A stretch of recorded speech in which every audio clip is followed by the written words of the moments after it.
Hi.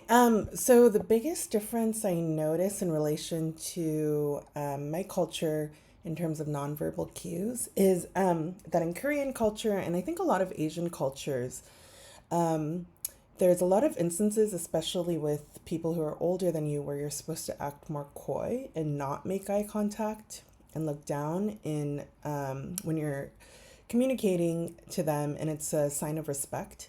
And then I think in a lot of Western cultures, it's quite the opposite, where it's more respectful to look people in the eye and keep eye contact, and to kind of show them that you're at the same level when you're engaging with them. So that's a huge difference that I've always noticed. And then, in terms of examples of complimenting versus contradicting nonverbal cues, so a common one for me is that I think part of this comes from being a people pleaser, something I'm growing out of, and I especially did when I was young.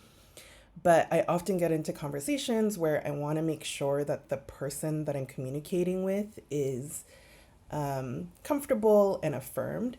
So, what I end up doing a lot is matching their nonverbal cues and facial expressions, and a lot of that is through encouragement and smiling and nodding.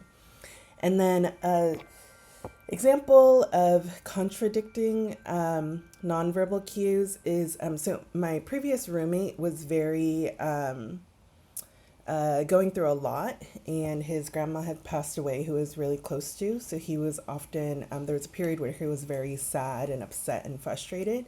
And when I communicated with him, because I was trying to make him feel better, encourage him, or show him support, I use contradictory nonverbal cues, which tends to be a little bit more supportive, not so much smiling, but just kind of calm, very different from his like frustration and sadness.